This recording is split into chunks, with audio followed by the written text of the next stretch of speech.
Ha! Huh. The big screen!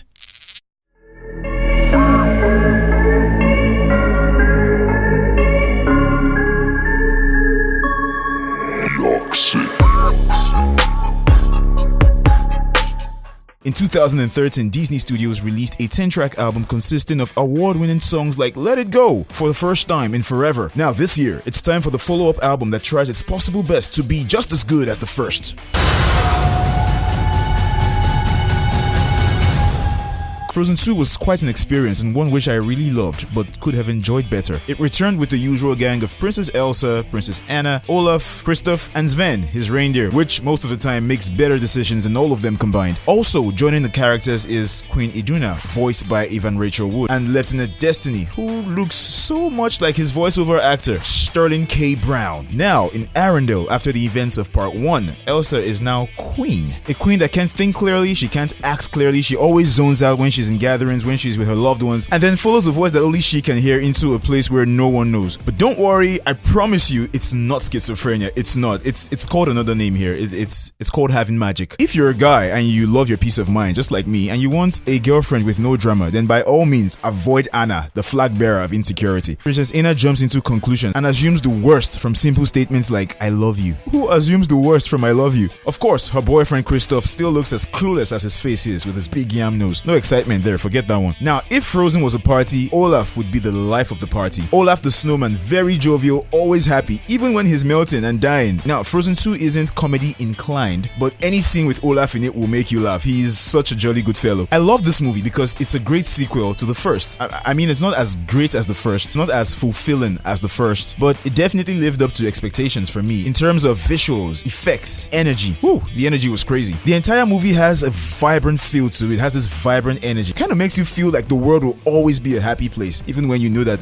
a certain social media bill is about to be passed. Kind of reminds me of Nigeria. Two things I did not like about this movie, or rather, let me say two things they didn't get as good as they did in the first movie. One, the singing. Oh no, it wasn't bad. It wasn't bad at all. It was actually great singing, but at some point, it started to come out as forced. Like they were trying so hard, too hard to meet up to the standards of Let It Go from Frozen 1. And I was just there like, stop. It's too much. Just leave it be. Or let it go already.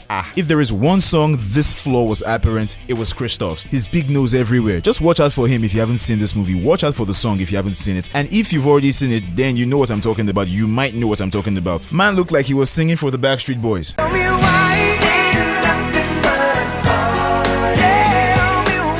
Or Westlife.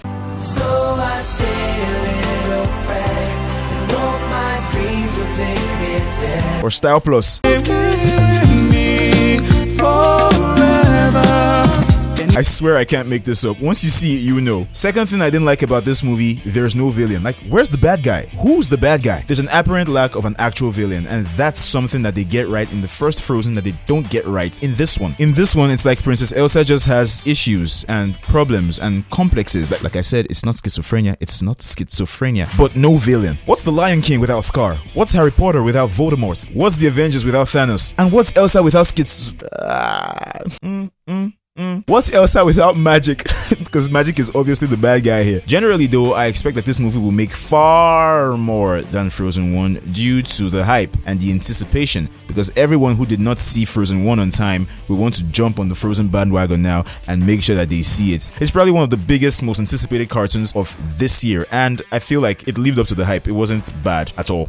Also, strong message. Feminism, but with sisterhood. I love that. It wasn't the usual feminist theories you just see out there. Hey, you just slap something on it, let's call it feminism. No, this one was more of sisterhood and support, and that was really nice for this movie. Go see this movie if you haven't already. Come right back in the comment section below and comment on something that you think I might have said wrongly, or something that you did not agree with, or if you agree, just come on back here and tell me what exactly it is that you loved about this movie. Okay, don't forget you can find The Big Screen on Twitter at TheBigScreenNG and on Instagram at TheBigScreenTV. I of course remain Lucas_D_Jew on Instagram, and Lucasomnia on Twitter. Okay, don't forget to like, comment, and subscribe. Give this video a thumbs up and comment, subscribe, and click on that notification bell so that you get updated as soon as a new video drops out. See you real soon.